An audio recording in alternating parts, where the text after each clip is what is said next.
আপনার যদি শারীরিকভাবে কোনো অক্ষমতা থাকে অসুস্থতা থাকে তাহলে ডাক্তার দেখেন, রেস্টে থাকে। আর ওটা এত ছোট কলেজে নিয়ে রাজনীতি করবেন কিভাবে? মিথ্যাচারের একটা সীমা থাকা উচিত। প্রজেক্টরের মাধ্যমে আপনাদের সকল অপকর্ম দেখানো হবে। গতকালকে থেকে আমরা কিছু অশুভ চক্রের আনাগোনা দেখতে পাচ্ছি। মানুষের কাছে ভোট চান। গতকালকে এই মাঠে আপনি বক্তব্য দিয়েছেন, আপনি জনসেবা করেছেন। 13 জনে বক্তব্য দিয়েছে, 7 জনে শুধু আমার বিরুদ্ধে বক্তব্য দিয়েছে।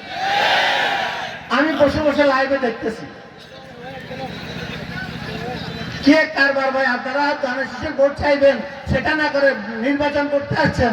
নির্বাচনে প্রতিযোগিতা না করে, কথার যুদ্ধ লিপ্ত না হয়ে শুধু একজনের বিরুদ্ধে বলতেছেন। আমি বলেছি মেজবা ইজ ব্যাক। আমি আয়নাগর থেকে ফিরে এসেছি শেখ হাসিনা। আমি ক্রসফায়ারের আসামি থেকে ফেরত এসেছি, আল্লাহ আমাকে ফিরিয়ে এনেছেন। আমি জেলখানা থেকে ফিরিয়ে এসেছি। আমি 36টা মার্ডার কেসের মামলা থেকে ফেরত এসেছি। আমি এই কথাটা বলাটা আমার অপরাধ, এটার জন্য উনি আমার নামে মামলা করছে। আপনি যে নাগরিকত্ব নিয়ে আমেরিকাতে থাকেন, আমেরিকা থেকে যখন ফিরে আসেন, ফিরে আসারে কি ব্যাক করা বলে না যাওয়া বলে? কোনটা বলে? পড়ালেখার 2-4 কলম পড়ে তারপরে বক্তব্য দিতে আসিয়েন, সাংবাদিকদের সামনে আসিয়েন। আপনি কত বড় ব্যবসায়ী হয়ে গেছেন বাংলাদেশের, হয়ে যান। কিন্তু আপনি জামাত ইসলামীকে বলেছেন, জামাত ইসলামীর মতো সবচেয়ে পুরনো একটা সংগঠন, ন্যায় ইনসাফের সংগঠনকে আপনি বলতেছেন আপনি বেঁচে থাকতে ক্ষমতায় আসতে দিবেন না।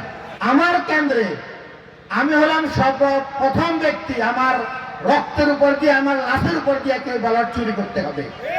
এরকম জাগনভূঞার প্রত্যেকটা কেন্দ্রে, সোনাগাজীর প্রত্যেকটা কেন্দ্রে আমাদের কর্মী বাহিনী অন্তত 200 কর্মীর রক্তের উপর দিয়া, লাশের উপর দিয়া ভোট দখল করতে হবে যদি ভোট করতে হয়। বাংলাদেশের সকল ব্যাংক চালু হয়েছে, কিন্তু আপনি যে ব্যাংকের চেয়ারম্যান, সেই ব্যাংকে এখনো 5 লাখ টাকা থাকলে 500 টাকাও দেয় না। এই ব্যাংকের টাকা চুরি করেছে, বেহেশত থেকে এসে কেউ চুরি করেছে।